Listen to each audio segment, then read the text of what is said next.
السلام علیکم ورحمۃ اللہ وبرکاتہ۔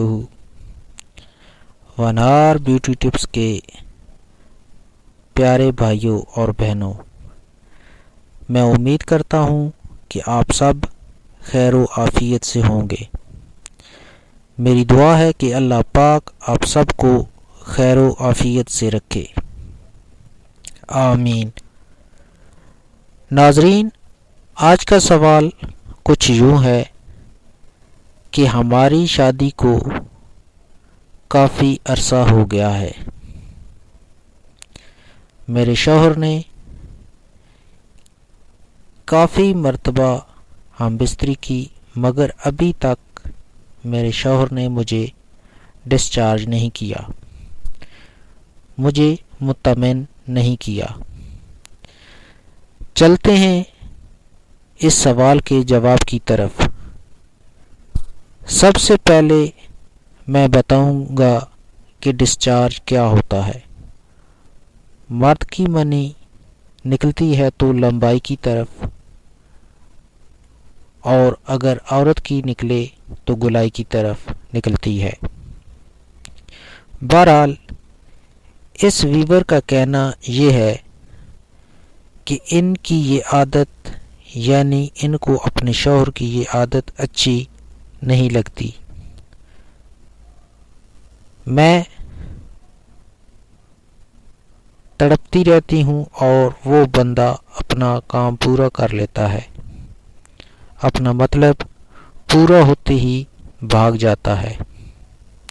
میں ترستی رہتی ہوں، اس وجہ سے اس سے طلاق لینا چاہتی ہوں۔ بعض دفعہ طلاق کی وجہ یہی بنتی ہے، اور یہ سب سے زیادہ وجہ بنتی ہے۔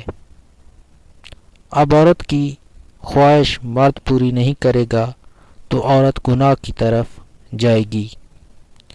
کئی عورتیں ناجائز تعلق بنا لیتی ہیں۔ میں آپ کو ایک صحیح طریقہ بتانے لگا ہوں کہ دو لوگ ایک دوسرے سے کس طرح سے قائم ہو جائیں۔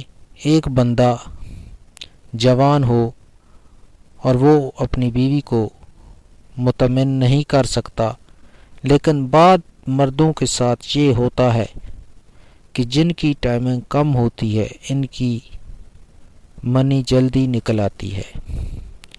لوگ کہتے ہیں کہ بیوی سے ہم بستری سے پہلے بیوی کو اپنی طرف مائل کرو۔ کچھ حصے ایسے ہوتے ہیں کہ اس کو چھونے سے بیوی کی شہوت جاگتی ہے۔ سب سے پہلے بیوی کو شہوت دلانی چاہیے۔ جب بیوی کو شہوت آ جائے تو پھر دخول کریں تاکہ بیوی مطمئن ہو جائے۔ شریعت یہ کہتی ہے کہ مرد اگر پہلے فارغ ہو جائے تو اس کو اس وقت تک کرتے رہنا چاہیے جب تک عورت فارغ نہ ہو، اور اگر عورت پہلے فارغ ہو جائے تو اس کو تب تک کرتے رہنا چاہیے جب تک شوہر فارغ نہ ہو جائے۔ اس مسئلے میں کوتاہی ہو جاتی ہے تو بہت سارے گھر ڈوب جاتے ہیں، عورت بھی بے گھر ہو جاتی ہے، زنا عام ہو جاتا ہے۔ اس کا بہترین طریقہ یہ ہے کہ بیوی کو پہلے پیار کیا جائے، پھر دخول کیا جائے۔ اللہ پاک ہم سب کو دین کی سمجھ عطا فرمائے اور اس کے مطابق زندگی بسر کرنے کی توفیق عطا فرمائے، آمین۔ آپ ہمارے چینل ونار بیوٹی ٹپس کو ضرور سبسکرائب کریں۔